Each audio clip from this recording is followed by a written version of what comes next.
الله أكبر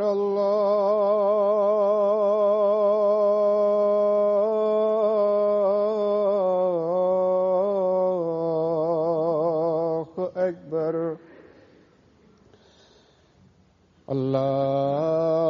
الله أكبر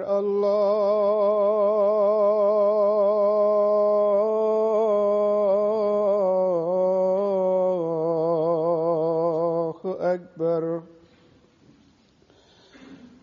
أشهد أن لا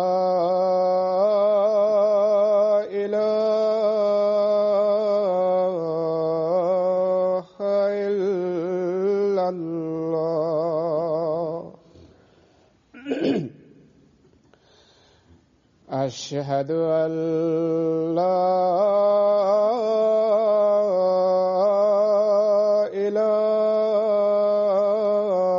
إله إلا الله أشهد أن محمدًا رسول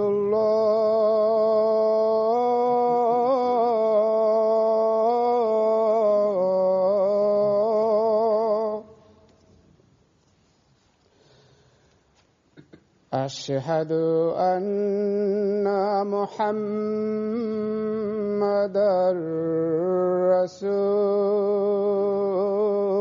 رسول الله حي على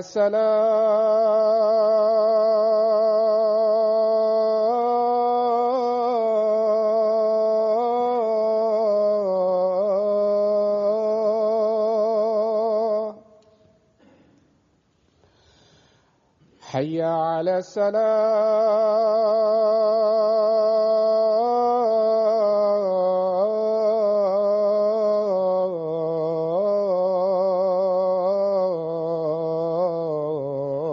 الصلاة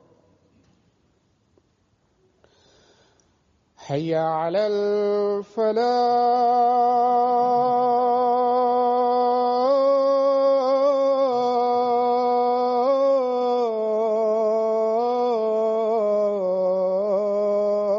الفلاح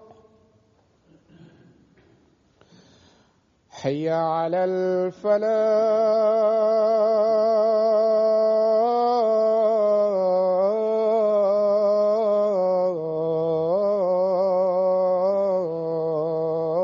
الفلاح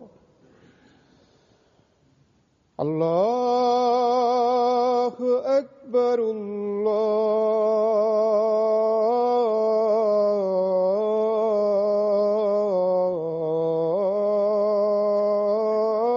الله أكبر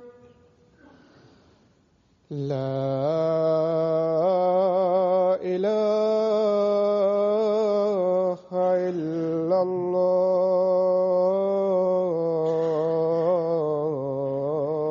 الله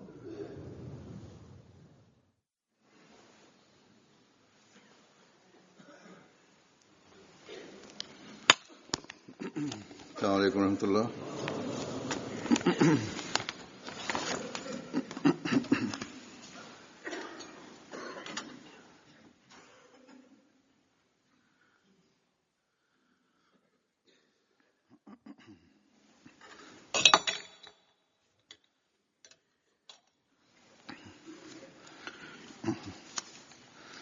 أشهد أن لا إله إلا الله وحده لا شريك له وأشهد أن محمدًا عبده ورسوله أما بعد فأعوذ بالله من الشيطان الرجيم بسم الله الرحمن الرحيم الحمد لله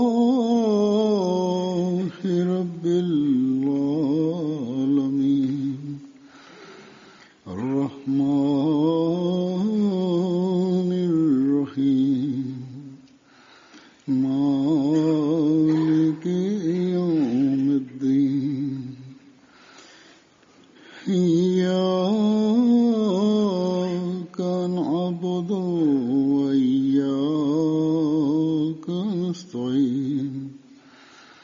اهدنا الصراط المستقيم صراط الذين أنعمت عليهم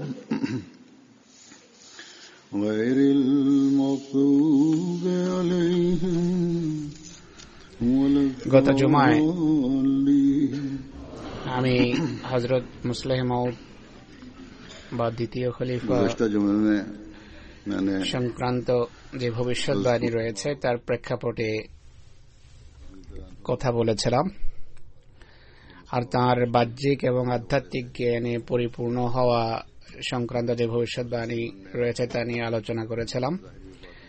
একই সাথে তার জ্ঞান, আধ্যাত্মিক তত্ত্ব এবং কোরআনের তাফসীরের যে প্রভাব পড়েছিল অন্যদের উপর তা তারা স্পষ্টভাবে স্বীকার করেছেন। এই যে তাদের স্বীকারোক্তি, তার অবদান এত ব্যাপক যে মাসের পর মাস বা বছর, বেশ কয়েক বছরও এ নিয়ে আলোচনা হতে পারে, যা বিস্তারিত তুলে ধরা সম্ভব নয়। কিন্তু গত খুতবায় একটা কথা বলতে চেয়েছিলাম, কিন্তু সময়ের স্বল্পতার কারণে তা বলা সম্ভব হয়নি। আজ তারই উল্লেখ করব। আজ থেকে 90 বছর পূর্বের কথা এটি। এই শহর লন্ডনের সাথে এর সম্পর্ক আপনাদের অনেকেই তা জানে। 1924 সনের সেপ্টেম্বরে একটি সর্বধর্ম সম্মেলন অনুষ্ঠিত হয়েছিল, যাতে দ্বিতীয় খলিফা সানি রাদিয়াল্লাহু আনহু স্বয়ং উপস্থিত ছিলেন। আজকাল তো আমাদের পরিচিতি ব্যাপক, তাদের সাথে যোগাযোগ রয়েছে। বিভিন্ন স্থানে আহমদীদের উপর যে জুলুম এবং অত্যাচার হচ্ছে তার কারণে অনেক মানবাধিকার সংগঠনের দৃষ্টিও রয়েছে আমাদের উপর। আর এই সকল সম্পর্কের সুবাদে সংসদ সদস্যরা এবং শিক্ষিত শ্রেণীর সাথে এখানে এবং পৃথিবীর অন্যত্র আমাদের পরিচিতি রয়েছে বা আমরা পরিচিত, কিন্তু সে যুগে এসব কিছুই ছিল না। কিন্তু তা সত্ত্বেও আল্লাহ তাআলা যে বিশেষ পরিস্থিতি এবং পরিবেশ সৃষ্টি করেছিলেন, আর স্বয়ং সম্মেলনের যারা ব্যবস্থাপক পরামর্শের পর তাকে লন্ডন এসে ইসলাম সম্পর্কে বক্তব্য রাখার যে অনুরোধ করেছে বা করেছিল, এটি খোদার বিশেষ সাহায্যের নিদর্শন ছিল। আমরা যখন সেই সময়কার পরিস্থিতি বিশ্লেষণ করি, তখন জামাতের যে অর্থনৈতিক অবস্থা ছিল, সেই সময় 11 জন সাথী সঙ্গে নিয়ে আসা কোনো সামান্য কথা নয়, সামান্য বিষয় নয়। মুসলিম মাউদ নিজের খরচ নিজেই বহন করেছিলেন, বাকিদের জন্য ঋণ করতে হয়েছে। যাই প্রথমে সিদ্ধান্ত হয় যে আমরা যাব না। তিনি দোয়া, ইস্তেখারা, জামাতের সাথে পরামর্শের পর এই লন্ডনের এই সফর করেন। খোদার সাহায্য, সমর্থনের নিদর্শন এবং দৃষ্টান্ত আমরা সর্বত্র এই কনফারেন্সের প্রেক্ষাপটে দেখতে পাই।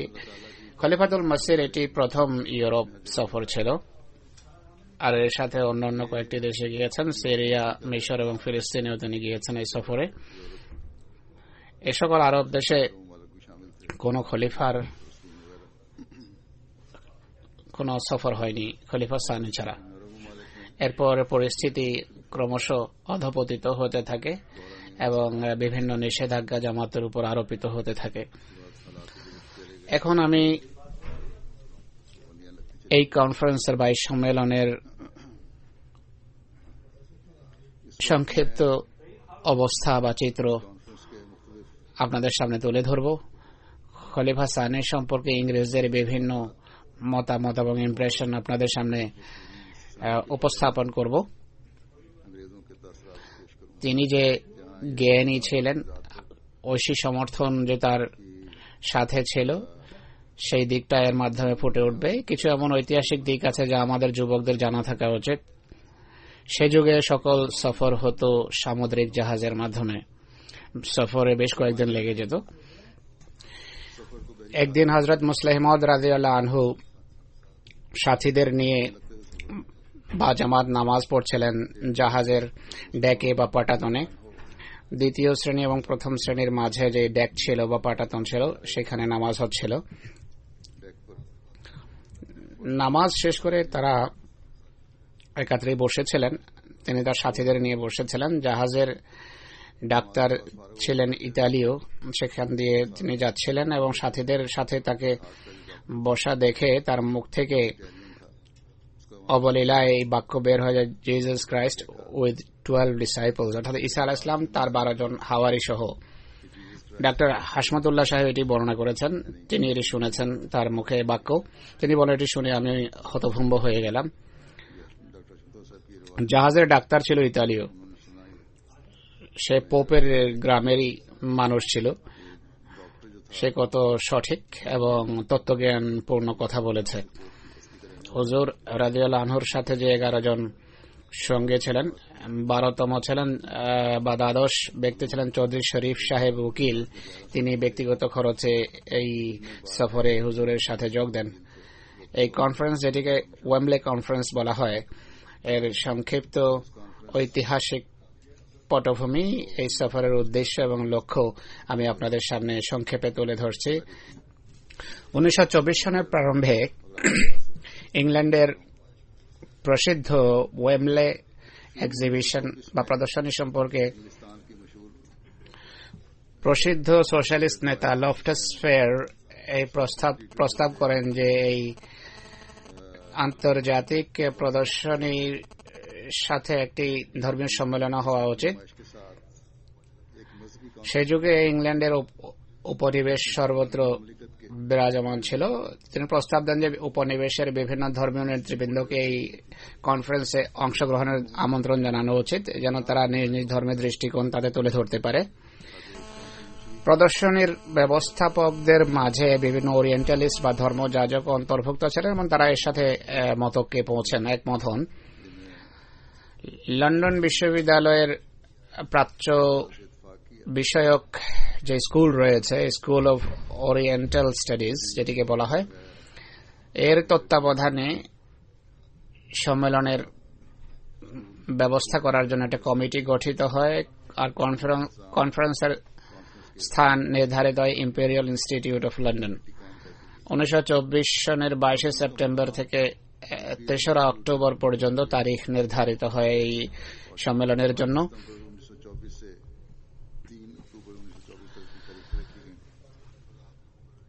কমিটি হিন্দু ধর্ম, ইসলাম, বৌদ্ধ ধর্ম, পারস্য ধর্ম, জৈনী ধর্ম, শিখ ধর্ম, সুফি মতবাদ, ব্রাহ্ম সমাজ এবং আর্য সমাজ এবং কনফুসিয়াস ইজমের প্রতিনিধিদের আমন্ত্রণ জানানোর সিদ্ধান্ত নেয়। সে যুগে হযরত মৌলভী আব্দুর রহিম নৈয়র সাহেব রাদিয়াল্লাহু আনহু, যিনি 1923-এর প্রারম্ভে লন্ডনে এসেছিলেন,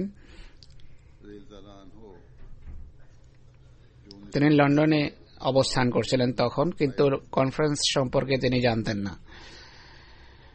কমিটি গঠন করা ছাড়াও যখন বক্তাও নির্ধারিত হয়ে যায় আর 1924-এর কিছু দিনও কেটে যায়, এক জায়গায় বসে কথা প্রসঙ্গে কেউ হযরত মাওলানা আব্দুর রহিম নৈয়র সাহেবের সামনে এই কনফারেন্সের কথা উল্লেখ করে, তখন তিনি যান আর এই কমিটির জয়েন্ট সেক্রেটারি এম শার্পলসের সাথে দেখা করেন। সেই ব্যক্তি যখন মৌলানা সাহেবের কথা শোনেন, তিনি অনুভব করলেন যে ইসলাম সম্পর্কে জামাতে আহমদের দৃষ্টিভঙ্গি অবশ্যই উপস্থাপিত হওয়া উচিত। কমিটিতে তখন এটি নিয়ে আলোচনা হয়। কমিটির vice president doctor sir Thomas ডেপটিউ আর্নল এদিকে মনোযোগ আকর্ষণ করেন যে বক্তাদের সম্পর্কেও নৈয়র সাহেবের সাথে অবশ্যই পরামর্শ করা উচিত। তার ব্যক্তিত্ব এবং তার জ্ঞানে তারা এতটা প্রভাবিত হয়। আজকাল অনেক সময় এখানে আমরা মনোবল হারিয়ে বসি, যে এখন সময় চলে গেছে, আর কিছু সম্ভব নয়। কিন্তু তিনি সবকিছু শেষ হয়ে যাওয়া সত্ত্বেও সাহস করেন এবং পুরো ব্যবস্থাপকদের মন জয় করেন, তাদের মানতে বাধ্য করেন।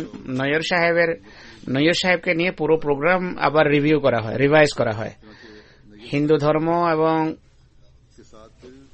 বৌদ্ধ ধর্ম আর সুফি মতবাদের প্রতিনিধি কারা হবে তার সম্পর্কেও নৈয়র সাহেবের সাথে আলোচনা হয় এবং সুফি মতবাদের জন্য হযরত হাফেজ রোশন আলী সাহেবের নাম লেখা হয়। কিন্তু একই সাথে এই কথাও বলেন তিনি যে হাফেজ রোশন আলী সাহেব যতক্ষণ পর্যন্ত হযরত খলিফাতুল মসিহ সানি, যিনি জামাতে আহমদিয়ার নেতা, অনুমতি না দেবেন, হাফেজ রোশন আলী সাহেব আসতে পারেন না। কমিটিতে যখনই নাম প্রস্তাব হয়, ডক্টর আর্নল্ড এবং প্রফেসর মার্গুলেট এবং কমিটির অন্যান্য সদস্যরা অত্যন্ত নিষ্ঠা এবং আন্তরিকতার সাথে এই সিদ্ধান্ত করেন খলিফাতুল মসিহ সানির কাছে কনফারেন্সে অংশগ্রহণের অনুরোধ করা উচিত। একই সাথে তাকে এই অনুরোধ করা উচিত যে সুফি সাহেবকে যেন তিনি সাথে আনেন। এভাবে খলিফাতুল মসিহ সানি রাদিয়াল্লাহু আনহুর কাছে ইংল্যান্ডের বড় বড় ধর্মযাজক বা ওরিয়েন্টালিস্টদের আমন্ত্রণ নামা পৌঁছে। যাই হোক, আমি যেভাবে বলেছি, অনেক চিন্তা ভাবনা প্রণিধানের পর এই আমন্ত্রণ গ্রহণ করেন খলিফা সানি। খলিফা সানি রাদিয়াল্লাহু আনহু এই সম্মেলনের জন্য প্রবন্ধ লেখা আরম্ভ করেন। এর অনুবাদ এবং এডিটিং বা সম্পাদনার কাজ বা প্রুফ রিডিং এর কাজ করেছেন হযরত চৌধুরী জাফরুল্লাহ খান সাহেব। কিন্তু প্রবন্ধ লিখতে লিখতে অনেক দীর্ঘ হয়ে যায়। এটি সেখানে পড়ে শোনানোর কোনো সুযোগ ছিল না, কেন প্রবন্ধ ছিল অনেক দীর্ঘ, সময় সংক্ষিপ্ত, কিন্তু সারাংশও বলা কোনোভাবে বিধিও ছিল না। তাই সিদ্ধান্ত হয় যে নতুন করে প্রবন্ধ লিখতে হবে। এরপর নতুন প্রবন্ধ লেখা হয়। দ্বিতীয় খলিফা প্রবন্ধ লেখার পরের অনুবাদ হয়।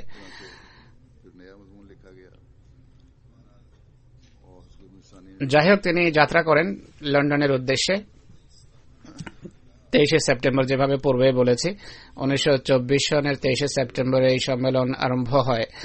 এই সম্মেলন ইউরোপীয় সফরের ইতিহাসে জামাতের জন্য একটা সোনালী দিন ছিল। খলিফা সানি রাদিয়াল্লাহু আনহুর এই অনন্য প্রবন্ধ পঠিত হওয়ার ছিল, আর এটি পাঠের কল্যাণে ইসলাম এবং আহমদিয়তের খ্যাতি সর্বত্র ছড়িয়ে পড়া অবধারিত ছিল। ইউরোপে ইসলামের বাণী সঠিকভাবে এর মাধ্যমে তুলে ধরা হয়। আর হযরত মসিহ মাউদ আলাইহিস সালাতু ওয়াস সালামের লন্ডনে বক্তৃতা করা সংক্রান্ত যে একটি স্বপ্ন ছিল, যার কথা হযরত মুসলিহ মাউদ বক্তৃতায় উল্লেখ করেছিলেন, তা পুরো মহিমার সাথে পরিপূর্ণতা লাভ করে। প্রবন্ধ পাঠের জন্য সময় নির্ধারিত ছিল 5টা, অথচ এর পূর্বে 2.5 ঘন্টা অনবরত মানুষ ধর্ম সম্পর্কে বিভিন্ন বক্তব্য শুনছিল। কিন্তু তার বক্তৃতার সময় আসতেই মানুষ শুধু নিজের জায়গায় বসেই ছিল না, বরং পুরো উৎসাহ উদ্দীপনার সাথে তারা শোনে এবং অল্প কিছুক্ষণের ভিতর বাহির থেকেও মানুষ হলে প্রবেশ করা আরম্ভ করে। হল কানায় কানায় ভরে যায়।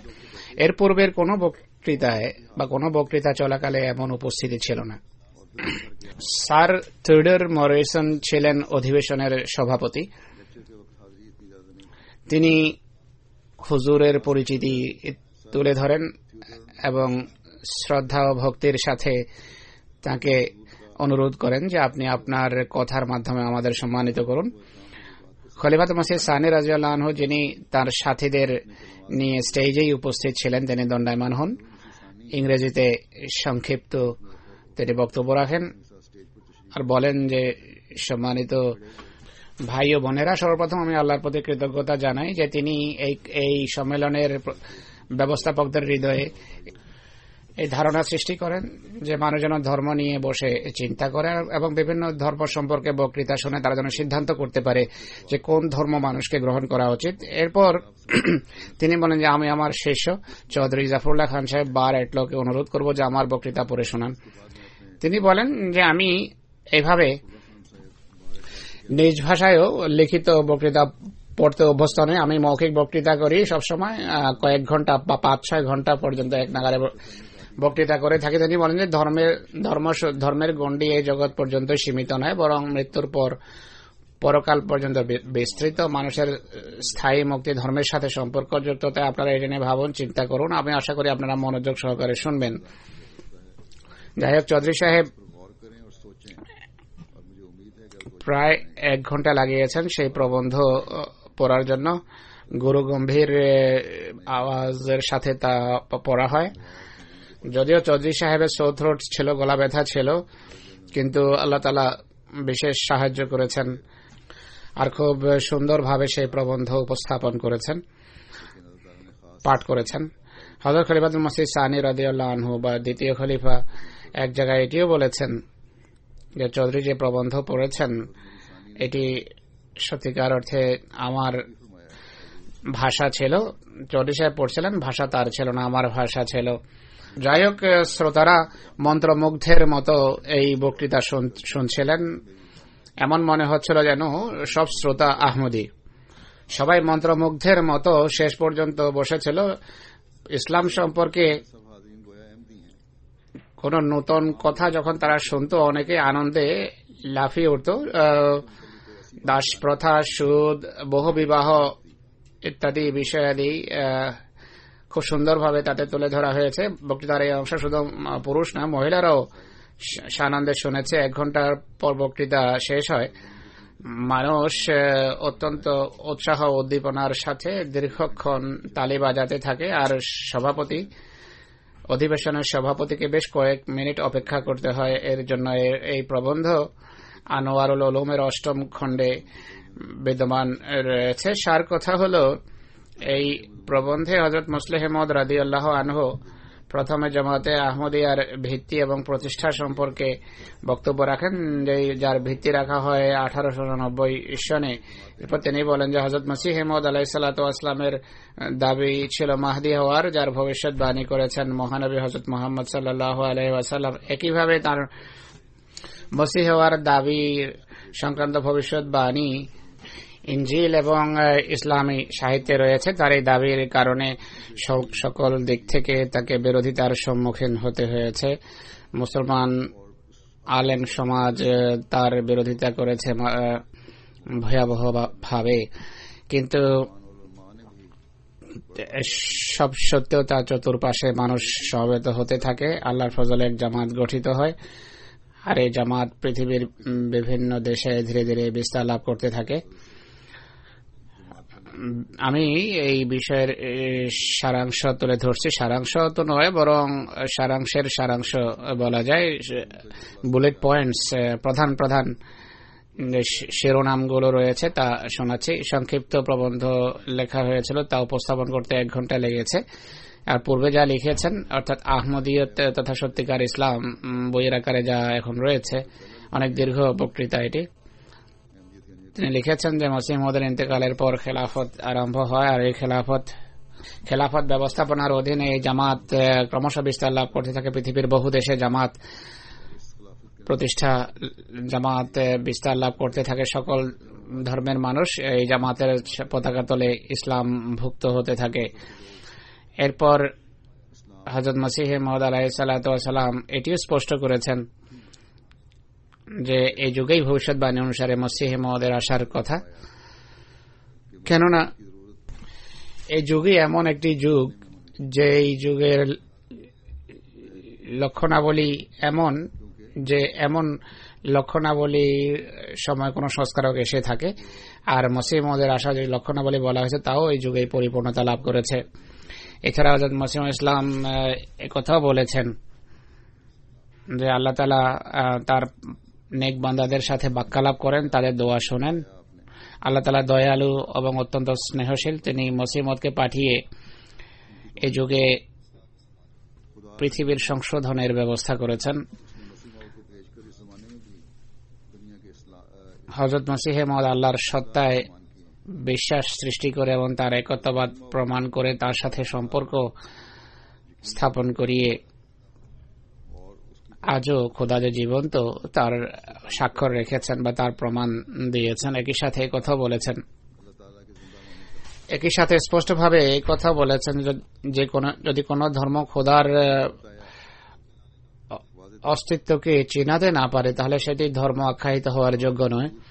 এরপর হযরত মুসলিহ মাউদ তার প্রবন্ধে নবীদের পদমর্যাদা এবং প্রত্যেক মানুষের আধ্যাত্মিক উন্নতির জন্য খোদার সাথে ব্যক্তিগত সম্পর্কের বিষয়টিও তিনি ব্যাখ্যা করেছেন। তিনি আরো বলেন যে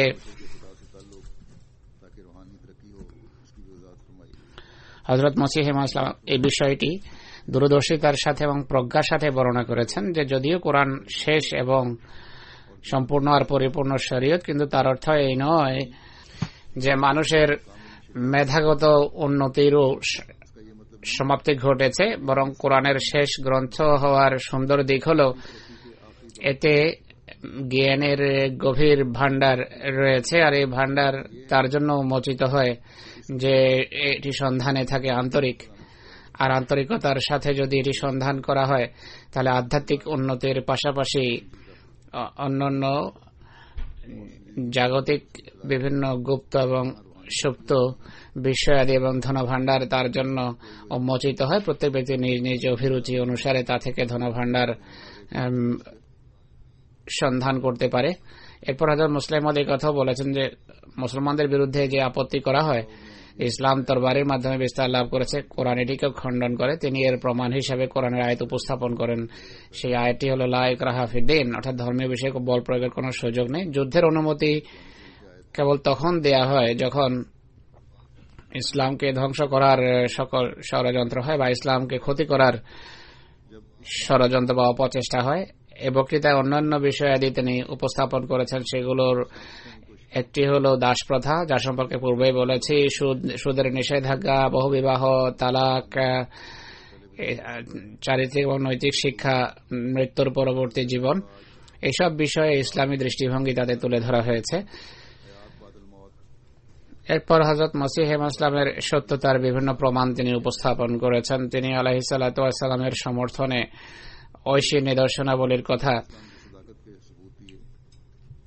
তিনি বলেছেন। এরপর হযরত মুসলিহ মাউদ রাদিয়াল্লাহু আনহু এই প্রবন্ধে হযরত মসিহ মাউদ আলাইহিস সালাতু ওয়াস সালামের এক স্বপ্নের কথা বা রোয়ার কথা উল্লেখ করেছেন, যাতে হযরত মসিহ মাউদ আলাইহিস সালাতু ওয়াস সালাম লন্ডনে দেখেছেন যে তিনি একটা স্টেজে দণ্ডায়মান রয়েছেন আর ইসলাম সম্পর্কে এক বক্তব্য রাখছেন। পরে তিনি কিছু পাখি ধরেছেন। হযরত মসিহ মাউদ এর যে ব্যাখ্যা করেছেন তা হল তার শিক্ষার প্রচার করা হবে লন্ডনে এবং তার মাধ্যমে মানুষ ইসলামের গণ্ডিভুক্ত হবে। আর এর প্রথম ব্যাখ্যা বা তাবির হযরত মুসলিহ মাউদ এর প্রথম পরিপূর্ণতা হয় মুসলিহ মাউদের এই বক্তৃতার মাধ্যমে। এরপর হযরত মুসলিহ মাউদ রাদিয়াল্লাহু আনহু হযরত মসিহ মাউদের বরাতে এই কথাও বলেছেন যে বিদ্বেষ মুক্ত হয়ে নিরপেক্ষভাবে কোনো ব্যক্তি যদি 40 দিন পর্যন্ত সত্যের সন্ধানে দোয়া করে তাহলে সে সত্য পাবে। রীতিমতো মসিহ মাউদের সেই উদ্ধৃতি সেখানে পড়ে শোনানো হয়। শেষের দিকে হযরত মুসলিহ মাউদ রাদিয়াল্লাহু আনহু এই বিষয়ের ইতি টেনেছেন এভাবে যে, হে ভাই ও বোনেরা, ঐশী জ্যোতি তোমাদের জন্য জগমগ করছে, আর যাকে পৃথিবী কালের প্রবাহে এক কাহিনী মনে করছিল তা তোমাদের সামনে স্পষ্টভাবে প্রকাশিত হয়েছে। এক নবীর মাধ্যমে এক তার প্রতাপ তাদের সামনে প্রকাশ করা হয়েছে। এমন নবী যার আগমনের সংবাদ নূহ থেকে আরম্ভ করে মুহাম্মদ সাল্লাল্লাহু আলাইহি ওয়াসাল্লাম পর্যন্ত সকল নবী দিয়ে এসেছেন, পূর্বেই দিয়েছেন। আল্লাহ আজকে পুনরায় তোমাদের জন্য এটি প্রমাণ করেছেন যে আমি শুধু তাদের খোদা নই যারা মারা গেছে, আমি তাদেরও খোদা যারা জীবিত, আর শুধু তাদের খোদা নয় যারা পূর্বে অতিবাহিত হয়েছে, বরং তাদেরও খোদা যারা ভবিষ্যতে আসবে। তাই আলো, এই জ্যোতি গ্রহণ করো, নিজ হৃদয়কে তার মাধ্যমে আলোকিত করো। হে ভাই ও বোনেরা, এই পৃথিবী ক্ষণস্থায়ী, কিন্তু এই ধারণা ভুল যে এরপর তোমরা নিঃশেষ হয়ে যাবে। বিলীন হওয়া বা ফানা বলতে কিছু নেই। আত্মাকে স্থায়ী জীবনের জন্য সৃষ্টি করা হয়েছে, ধ্বংস হওয়ার জন্য নয়। জন্মের মুহূর্ত থেকে আরম্ভ করে মানুষ এক অনন্ত পথে সফর আরম্ভ করে। মৃত্যু তার গতিকে বাড়ানোর একটি মাধ্যম ছাড়া আর কিছু নয়। ব্যাপার কি যে তোমরা সামান্য প্রতিদ্বন্দ্বিতায় পরস্পরের তুলনায় এগিয়ে থাকার চেষ্টা করো। এই বড় কম্পিটিশনকে কেন তোমরা উপেক্ষা করছো, যাতে অতীত, ভবিষ্যৎ এবং বর্তমানের সকল প্রজন্মকে অবশ্যই অংশ নিতে হবে। তোমরা কি জানো না যে প্রাচ্যে এক মহাপুরুষকে প্রেরণ করা হয়েছে, আল্লাহ তাআলা তার মাধ্যমে সত্যকে তোমাদের দ্বারে পৌঁছিয়েছেন। তোমরা আন্তরিকতার সাথে খোদার এই কৃপার জন্য কৃতজ্ঞতা প্রকাশ করো যা তোমাদের উপর করা হয়েছে, যেন তোমাদের উপর অধিক কৃপা বর্ষণ করা যায়। তোমরা তার রহমতকে গ্রহণের জন্য এগিয়ে আসো, যেন তার ভালোবাসা তোমাদের জন্য উন্নতভাবে প্রকাশ পায়। কারণ কি, যে তোমরা ঘুম উদ্রেককারী সকল ঔষধকে, যা ব্রেইনকে অলস করে দেয়, ঘৃণার দৃষ্টিতে দেখো। তোমরা এমন বস্তুকে কিভাবে পছন্দ করতে পারো যা কল্যাণকর নয়, বরং আত্মার বাসনাকে তা চাপা দেয়। তোমরা প্রতিমার সামনে ঝুঁকতে অস্বীকার করো, তো এমন প্রতিমার সামনে কেন ঝুঁকছো যাদের জীবনের কোনো চিহ্নই নেই? আসো, এই ঐশী জীবন সুধা পান করো যা আল্লাহ তাআলা তোমাদের জন্য সৃষ্টি করেছেন। এটি এমন পানীয় বা জীবন সুধা যা বিবেককে ধ্বংস করে না, বরং এটিকে দৃঢ় এবং মজবুত করে। তোমরা আনন্দিত হও হে কনের সাথীরা, কনের সঙ্গীরা। বাইবেলে বলতে বলছেন, হে কনের সঙ্গীরা আনন্দিত হও আর আনন্দের গান গাও, কেননা বর এসে গেছে, যার সন্ধান ছিল সে এসে গেছে, যার অপেক্ষা ছিল। অপেক্ষা করতে করতে অপেক্ষাকারীদের যেখানে চোখ বন্ধ হয়ে যাচ্ছিল, এখন তা তোমাদের চোখকে জ্যোতির্মণ্ডিত করছে। সৌভাগ্যবান সে যে আল্লাহর নামে এসেছে। হ্যাঁ, সৌভাগ্যবান সে যে আল্লাহর নামে এসেছে। যে তাকে গ্রহণ করে সে সবকিছু পায়, আর যে তাকে দেখার যোগ্যতা রাখে না সে কোনো কিছুই দেখতে পায় না বা পাবে না। ও আখিরুদ্দাওয়ানা আনিল হামদুলিল্লাহ রাব্বিল আলামিন। তো বক্তৃতা এখানেই এইভাবে শেষ করেন। তো গভীর প্রজ্ঞার সাথে, বীরত্বের সৎসাহসিকতার সাথে ইসলামের সৌন্দর্য তুলে ধরেছেন, আর একই সাথে ইসলামের তবলিগও করেছেন। তো এটি ঘন্টার অধিক কাল স্থায়ী এক বক্তৃতা ছিল। এর সারাংশ বা কিছু বুলেট পয়েন্টস আমি আপনাদের সামনে উপস্থাপন করেছি। শ্রোতাদের উপরে বক্তৃতার যে প্রভাব পড়েছিল তার সম্পর্কে আমি কিছু বলতে চাই। আল ফজলের রিপোর্ট অনুসারে সম্মেলনের সভাপতি লিখেছেন,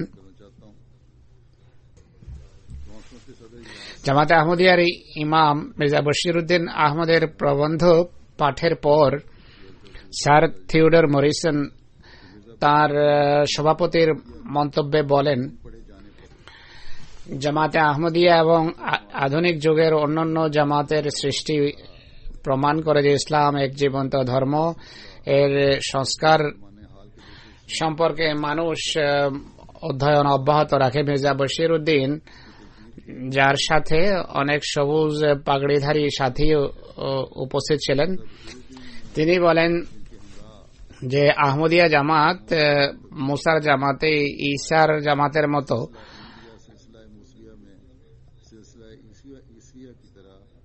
ইসলামে এক আবশ্যকীয় এবং ঐশী জামাত, যার উদ্দেশ্য নতুন কোন শরীয়ত নিয়ে আসা নয়, বরং আসল এবং প্রকৃত ইসলামী শিক্ষাকে পুনর্জীবিত করা। এরপর সভাপতি বলেন, আমার বেশি কিছু বলার প্রয়োজন নেই।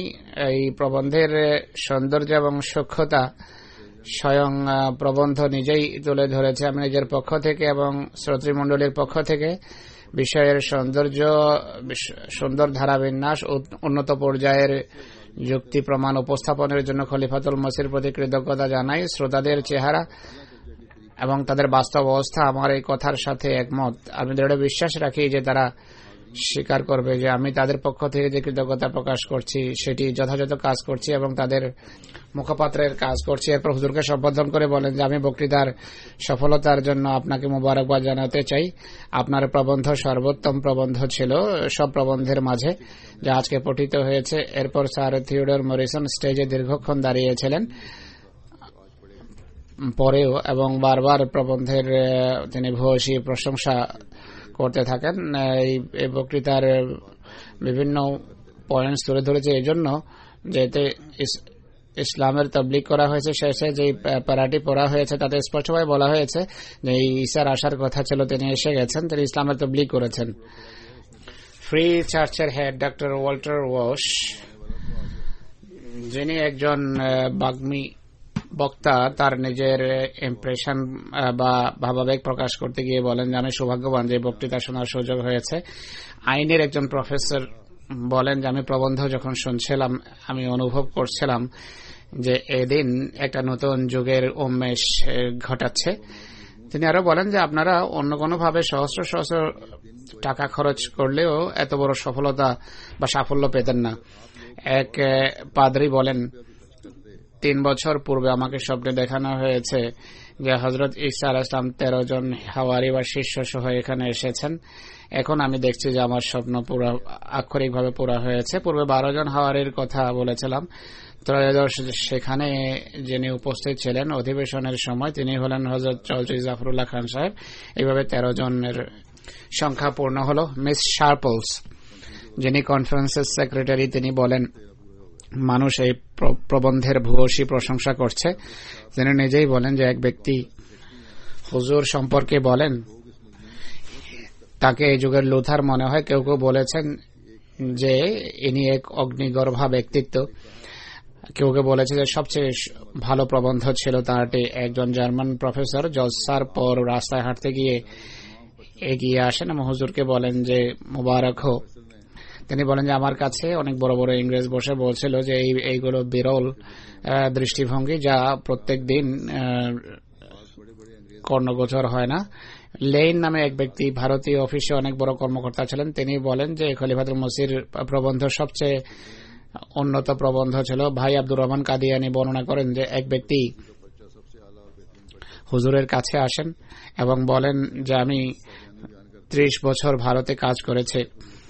মুসলমানদের অবস্থা তাদের যুক্তি প্রমাণাদি অধ্যয়ন করেছি, কেননা মোবাল্লিগ হিসাবে আমি ভারতে অবস্থান করেছি। কিন্তু যত সুন্দর এবং স্বচ্ছতার সূক্ষ্মতার সাথে আপনি আজকের বিষয় উপস্থাপন করেছেন ইতিপূর্বে কোথাও আমি এমন বক্তৃতা শুনিনি। এই প্রবন্ধ শুনে দৃষ্টিভঙ্গি হোক বা ধারাবিন্যাস বা যুক্তি প্রমাণকে নিন না কেন এগুলোর আমার উপর গভীর প্রভাব পড়েছে সকল দৃষ্টিকোণ থেকে।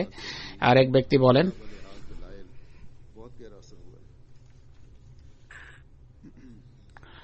প্রবন্ধ শোনার জন্য এসেছিলেন ইনি ফ্রান্স থেকে। তিনি বলেন যে আমি ইসলামকে খ্রিস্ট ধর্মের উপর প্রাধান্য দিয়ে থাকি আর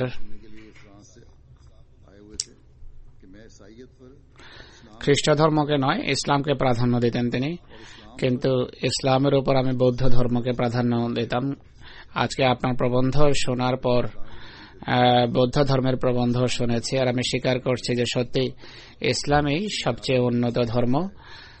যত সুন্দরভাবে যত উন্নতভাবে ইসলামকে উপস্থাপন করেছেন অন্য কোন ধর্ম এর ধারে পাশেও দাঁড়াতে পারে না। আমার হৃদয়ে এর গভীর প্রভাব রয়েছে।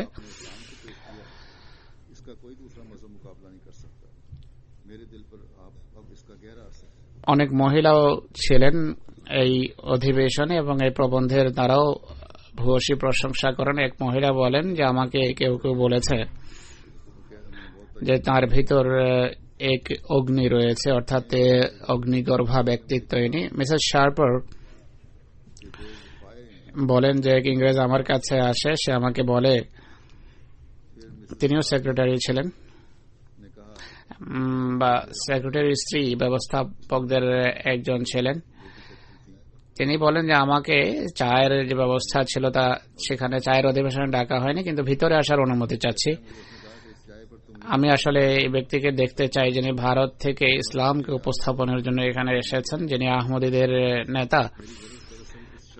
সে ব্যক্তি হুজুরের সাথে সাক্ষাৎ করেন, কথা বলেন, এরপর মৌলভী মোবারক আলী সাহেবকে সম্বোধন করে বলেন যে আমি বৌদ্ধ ধর্মের প্রবন্ধ শুনেছি আর অন্যান্য প্রবন্ধ, কিন্তু এটি সর্বোত্তম প্রবন্ধ ছিল।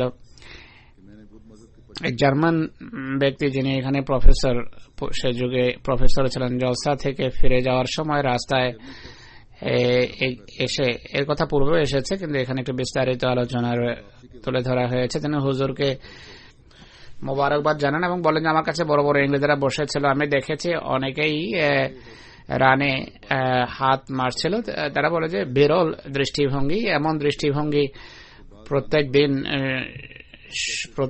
প্রতিনিয়ত শোনা যায় না।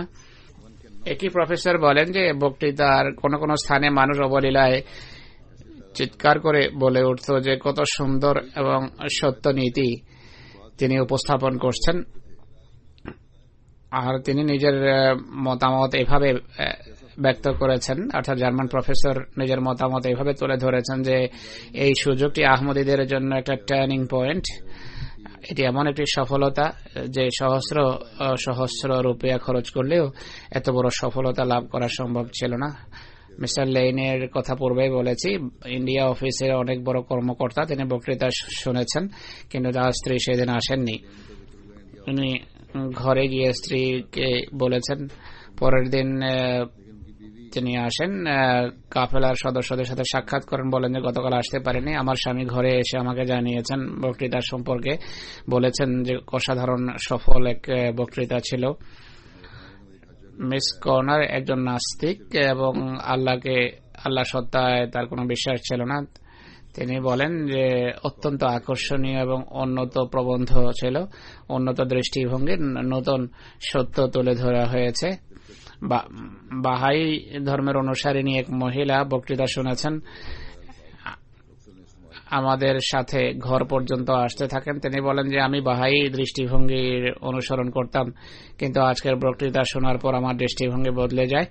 আমি আপনার আরো বক্তৃতা শুনতে চাই, যদি অনুগ্রহ করে আমাকে বলেন যে কখন কোথায় বক্তৃতা হবে, তাহলে আমি অবশ্যই আসবো। এক খ্রিস্টান মহিলা সেখানে এসেছেন নিজের মেয়ে সহ, অত্যন্ত আন্তরিকতার সাথে খলিফাতুল মসিহ সানির পিছে পিছে আসেন এবং তাকে অনুরোধ করেন যে আমার ঘরে বৃহস্পতিবারে চা পান করার জন্য আসুন। হুজুর ব্যস্ততার কারণে তার সীমাবদ্ধতার কথা বলেন, কিন্তু তিনি বারবার অনুরোধ করে হুজুরকে মানিয়েছেন এবং বলেন যে যখন ইচ্ছা আসতে পারেন, কিন্তু আসুন অবশ্যই।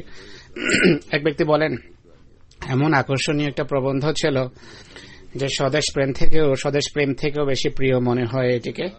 বিভিন্ন পত্রপত্রিকায় এ সংক্রান্ত সংবাদ ছেপেছে। একটা পত্রিকার কথা বলছি, ম্যানচেস্টার গার্ডিয়ান 24 সেপ্টেম্বর 1924 সনের সংখ্যায় লিখেছে যে এই কনফারেন্সে একটা হইচই সৃষ্টিকারী ঘটনা এটি তখন প্রকাশ পায় যখন আজ বিকেলে ইসলামের একটা নতুন ফিরকার উল্লেখ করা হয়। নতুন ফিরকা শব্দ আমরা সহজ বোধগম্যতার জন্য উল্লেখ করেছেন, অথবা তারা নিজেদের জন্য শব্দ পছন্দ করে না। এই জামাতের ভিত্তি তাদের কথা অনুসারে আজ থেকে 34 বছর পূর্বে সেই মসি স্থাপন করেছেন, যেই মসি বাইবেল, যে মসির উল্লেখ বাইবেল এবং অন্যান্য গ্রন্থে রয়েছে। মসির দাবি হল আল্লাহ তাআলা তার সত্য ওয়াহির অধীনে এই জামাতের ভিত্তি রেখেছেন মানব জাতিকে ইসলামের মাধ্যমে খোদা পর্যন্ত পৌঁছানোর জন্য। ভারতের এক অধিবাসী, যিনি সাদা পাগড়িধারী, যার চেহারা জ্যোতির্মণ্ডিত এবং হাস্যোজ্জ্বল এবং যার শ্বশ্রু কাজল কৃষ্ণ, যার পবিত্র উপাধি হল খলিফাতুল মসিহ আলহাজ মির্জা বশিরউদ্দিন মাহমুদ আহমদ, বা সংক্ষেপে বলা হয় খলিফাতুল মসিহ, তিনি একটা চ্যালেঞ্জ পেশ করেছেন। সেই চ্যালেঞ্জ হল ইসলামে আহমদিয়া আন্দোলন। তার এক শিষ্য, যিনি লাল রঙের রুমি টুপি পরিহিত ছিলেন, তার প্রবন্ধ খুব সুন্দরভাবে পড়ে শোনান। তিনি তার প্রবন্ধ, যাতে ইসলামের জোরালো সমর্থন ছিল, একটি জোরালো আপিলের মাধ্যমে সমাপ্ত করেন। তিনি শ্রোতৃমণ্ডলীকে নতুন মসিহ এবং নতুন শিক্ষাকে গ্রহণের আমন্ত্রণ জানান। এই কথাও স্পষ্ট করা আবশ্যক যে এই প্রবন্ধের পর এতটা সাধুবাদ এবং প্রশংসা আর চিয়ার্স ব্যক্ত করা হয়, যা পূর্বের কোন প্রবন্ধ পাঠের পর এভাবে কেউ ব্যক্ত করেনি। ভাই আব্দুর রহমান কাদিয়ানী সাহেব বলেন যে প্রবন্ধ শেষ হওয়ার পর একটা রেজলিউশন প্রস্তাব করা হয়, আর সর্বসম্মতভাবে রেজলিউশন পাশ হয় যে এমন কল্যাণকর তথ্য এবং উপাত্তের জন্য হুজুরের বা খলিফাতুল মসিহর দরবারে কৃতজ্ঞতা প্রকাশ করা আবশ্যক। একজন প্রফেসর এবং পাদ্রী, যিনি এই বক্তৃতার সংবাদ শুনে প্রথমে ঘরে এসেছেন, এরপর আমাদের সাথে বক্তৃতার স্থানে গিয়েছেন, তিনি গভীরভাবে প্রভাবিত হন। বক্তৃতায় প্রভাবিত হতে তাকে চেয়ারে বারবার লাফিয়ে উঠতে দেখা যায়। অনেক কিছু শুনেছেন এবং আবার আসার প্রতিশ্রুতি দিয়েছেন আর অঙ্গীকার করেন যে ভবিষ্যতে ইসলামের এই শিক্ষার আমি প্রচার করব। আর আহমদিয়ত তথা সত্যিকার ইসলাম বইতে যে দৃষ্টিভঙ্গি উপস্থাপন করা হয়েছে তা নিয়ে আমি মানুষকে বুঝাবো এবং তাবলীগ করব আর বক্তৃতা করব ওর ভিত্তিতে। তো এই যে প্রবন্ধ সেখানে পড়া হয়েছে এটি, এবং পূর্বে যে প্রবন্ধ প্রস্তুত করা হয়েছে যা দীর্ঘ হওয়ার কারণে পড়া সম্ভব ছিল না, এই উভয় প্রবন্ধ ইংরেজিতে অনুদিত হয়েছে। কোন কোন পরিসংখ্যান মিশন হাউস বা জামাতের কাজের যে চিত্র তুলে ধরা হয়েছে এটি সেই যুগের যখন তিনি বক্তৃতা করেছেন। এখন তো জামাত অনেক দূর এগিয়ে গেছে, কিন্তু এই প্রবন্ধের যে সৌন্দর্য, যে জ্ঞান গর্ভ বিষয় তাতে বর্ণিত হয়েছে আর অন্যান্য যে বর্ণনা তা আজও সেভাবে আছে। আমাদের ইংরেজি ভাষাভাষী শ্রেণী বা যুবকদের অবশ্যই এটি পড়া উচিত। আল্লাহ তাআলা হযরত মুসলিহ মাউদ রাদিয়াল্লাহু আনহুর উপর অশেষ বরকত এবং কল্যাণ রাজি বর্ষণ করুন, যে তিনি প্রায় সব বিষয়ে আমাদের জন্য অশেষ ধনভাণ্ডার রেখে গেছেন, যার কথা পূর্বেই বলেছে। সব বিষয়ে তিনি স্পর্শ করেছেন। ফজলে মোর ফাউন্ডেশনের উচিত হবে এই ভাণ্ডারকে বিভিন্ন ভাষায় অনুবাদের ব্যবস্থা নেওয়া উচিত। কিছু কাজ চলছে, কিন্তু সেই কাজে এখন গতি সঞ্চার করা আবশ্যক। আজও জুমার নামাজের পর গায়েবানা জানাজা পড়াবো। এটি জনাব কামাল আহমদ গরৌ সাহেবের গায়েবানা জানাজা। তিনি ডেনমার্ক নিবাসী ছিলেন। 1942 সনে ডেনমার্কের শহর হোয়েবেতে জন্মগ্রহণ করেন আর প্রাথমিক শিক্ষার পর বিশ্ববিদ্যালয়ে ডিগ্রি করার পর 2003 পর্যন্ত ইতিহাস, ধর্মশাস্ত্র, ভূগোল এবং ডেনিশ ভাষা পড়ান। বিশ্ববিদ্যালয়ে ছাত্র থাকাকালেই তিনি ইসলাম গ্রহণের সৌভাগ্য লাভ করেন। আব্দুল সালাম এডিসন সাহেবের শিষ্য ছিলেন, তার মাধ্যমে জামাতে আহমদিয়ার বাণী পৌঁছে তার কাছে।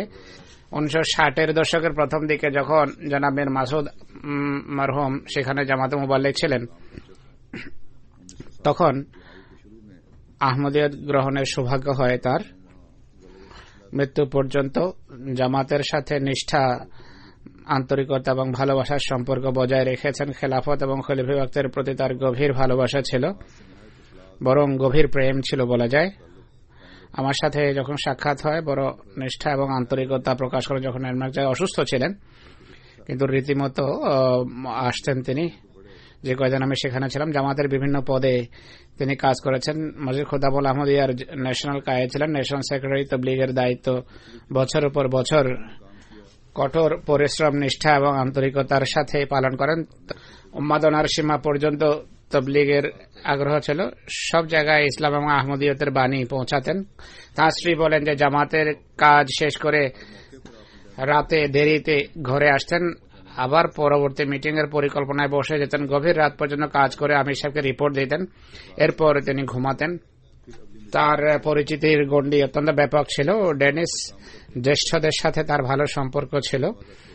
ডেনমার্কের আমির সাহেব লেখেন যে 1988-89-তে যখন তিনি সেখানে মুবাল্লিগ ইনচার্জ ছিলেন, অত্যন্ত নিষ্ঠা, আন্তরিকতা এবং আনুগত্যের সাথে জামাতের কাজ করতে, বিশেষ করে তাবলীগ বিভাগে তিনি দিনরাত আমায় সাহায্য করেছেন। তখন ডেনমার্কের প্রধানমন্ত্রীকে একটি সাক্ষাতে কোরআন উপহার হিসাবে দেয়া হয়। জনাব কামাল গরৌ সাহেব উপস্থিত ছিলেন, বরং এই সাক্ষাতের ব্যবস্থাও তিনি করেছিলেন। এছাড়া যুবকদের এবং ছেলেদের বা ছেলে মেয়েদের পড়ালেখার জন্য নুসরত মসজিদে প্রত্যেক জুমায় একটা অনুষ্ঠানের ব্যবস্থা করেন, যাতে ছেলে মেয়েদের প্রশ্নের উত্তর এবং তাদের সমস্যার সমাধান সম্পর্কে তিনি আলোচনা করতেন। বেশ কিছু বইয়ের লেখক ছিলেন তিনি। জামাতের বিভিন্ন বইয়ের অনুবাদ তিনি করেছেন। ইসলামী নিদর্শন বইয়ের ডেনিশ অনুবাদের তিনি রিভিউ করেছেন। জামাত আহমদিয়া ডেনমার্কের ত্রৈমাসিক পত্রিকা অ্যাক্টিভ ইসলামের সম্পাদকের দায়িত্ব আজ পর্যন্ত তিনি সফলতার সাথে করে আসছিলেন। অনুরূপভাবে 70 এবং 80-র দশকে ইউরোপের বিভিন্ন দেশ থেকে, মুসলমান দেশ থেকে আগত রিফিউজিদের কাছে তিনি আহমদিয়তের বাণী পৌঁছাতে থাকেন। 2004 সনে পক্ষাঘাত কবলিত হন। এই কারণে পঙ্গুত্বের মাঝে জীবন কাটাচ্ছিলেন, কিন্তু সেই পঙ্গুত্ব সত্ত্বেও জুমা এবং জামাতি কাজে দূর দূরান্তের সফর অতিক্রম করে এসে অংশ নিতেন। এছাড়াও যখনই আমির সাহেব তার সাথে সাক্ষাতের জন্য যেতেন, প্রত্যেক মোলাকাতে জামাতের উন্নতি সম্পর্কে আলোচনা করতেন। সেখানে নতুন মিশন হাউস নির্মিত হবে ইনশাআল্লাহ, এই সম্পর্কেও তিনি বারবার জিজ্ঞেস করতেন। বারবার আমির সাহেবকে প্রত্যেক সাক্ষাতে আমার সম্পর্কে জিজ্ঞেস করতেন যে হুজুর কেমন আছেন, খলিফা বাগ কেমন আছেন, বরং আবেগ আপ্লুত হয়ে যেতেন। 2014 সনের 18 ফেব্রুয়ারি হঠাৎ করে স্বাস্থ্য খারাপ হয়ে যায়, হাসপাতালে তাকে ভর্তি করা হয়। 19 ফেব্রুয়ারি প্রভাতে 5:30টায় 71 বছর বয়সে তিনি ইন্তেকাল করেন। ইন্না লিল্লাহি ওয়া ইন্না ইলাইহি রাজিউন। তিনি শোক সন্তপ্ত পরিবারের সদস্য হিসাবে স্ত্রী, এক ছেলে এবং এক মেয়ে, 5 পুত্র পৌত্রী রেখে গেছেন। তার স্ত্রী অত্যন্ত নিষ্ঠা আন্তরিকতার সাথে জামাতের অনুষ্ঠানে অংশগ্রহণ করেন এবং অনুবাদের কাজ করছেন। জামাতের কাজে তিনি আন্তরিকতার সাথে সাহায্য করেন। ইনি গায়র আহমদী মহলে পরিচিতি রাখতেন। ডেনিশ ইলেকট্রনিক মিডিয়াতে তার সম্পর্কে যে সমস্ত মতামত প্রকাশিত হয়েছে তা শুনুন। হেনরিক জনসন সাহেব বলেন যে করো সাহেব এক মহান ব্যক্তিত্ব, যিনি আজ আমাদের মাঝে নেই। কামাল সাহেবকে শ্রদ্ধার দৃষ্টিতে এখানে এ সমাজে দেখা হয়। আমাদের মতো অনেক শিষ্যের হৃদয়ে তার গভীর শ্রদ্ধা রয়েছে। অত্যন্ত সম্মানিত এবং এক মহান ব্যক্তিত্ব ছিলেন তিনি। এমন এক ব্যক্তিত্ব ছিলেন যে ক্লাসে সবার কাছে ছিলেন জনপ্রিয়। তিনি বলেন যে আমি আজ কামালের মতো শিক্ষার সাথে জড়িত। আমার সকল পুরো শিক্ষাকালে কামাল আমার জন্য এক আদর্শ ছিলেন। জ্ঞানের দিক থেকে তার বিষয়ের উপর তার পুরো নিয়ন্ত্রণ ছিল। আমাদের অনেকে তিনি জীবনের পথে পরিচালিত করেছেন।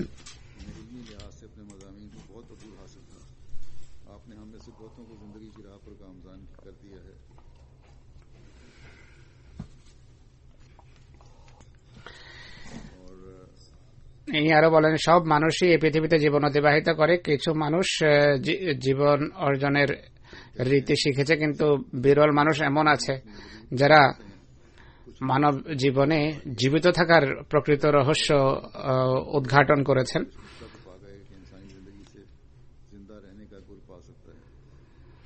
এক মহিলা বলেন কামাল কেরো সাহেব এমন এক শিক্ষক ছিলেন যাকে মানুষ কখনো ভুলতে পারে না। জনাব কেনেথ সাহেব বলেন এমন এক শিক্ষক যার দ্বারা আমি গভীরভাবে প্রভাবিত। এক ভালো এবং খোদাভীরু মানুষ, তিনি মুত্তাকি মানুষ। ইংরেজ নামে এক মহিলা বলছেন যে কলেজে আমার অনেক শিষ্য ছিল যারা নিজেদের স্কুল জীবনে কামাল কেরোর শিষ্য ছিল। তারা অত্যন্ত শ্রদ্ধার সাথে কামাল কেরোর কথা বলত। ধর্মীয় বিষয়ে এই শিষ্য যে কামাল কেরোর ছাত্র ছিল অন্যান্য সাথীদের তুলনায় অনেক এগিয়ে যায়, সাথীদের তুলনায় অনেক অগ্রগামী। এমন আরো অনেক মন্তব্য রয়েছে কামাল কেরো সম্পর্কে।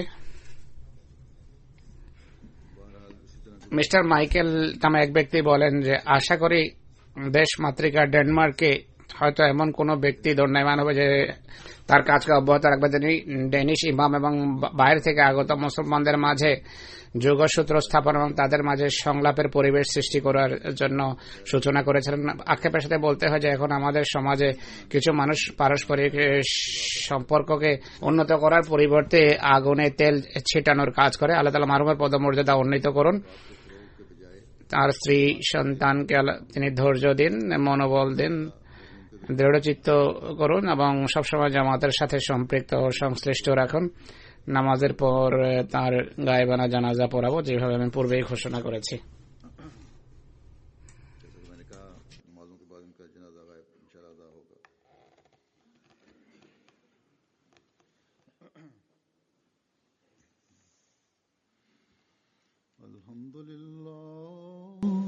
আলহামদুলিল্লাহ নাহমাদুহু ওয়া নাস্তাঈনুহু ওয়া নাস্তাগফিরুহু ওয়া নু'মিনু বিহি ওয়া নাতাওয়াক্কালু আলাইহি ওয়া নাউযু বিল্লাহি মিন শুরুরি আনফুসিনা ওয়া মিন সাইয়্যাতি আ'মালিনা।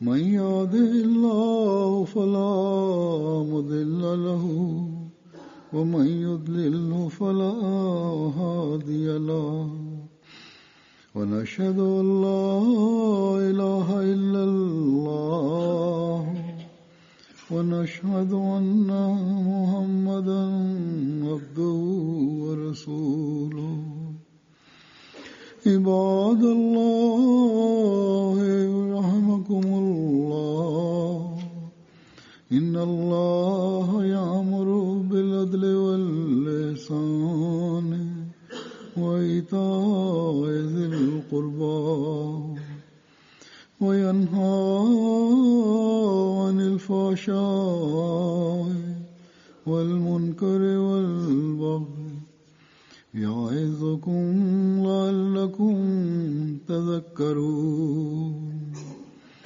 اذكروا الله يذكركم وادعوه يستجب لكم ولذكر الله أكبر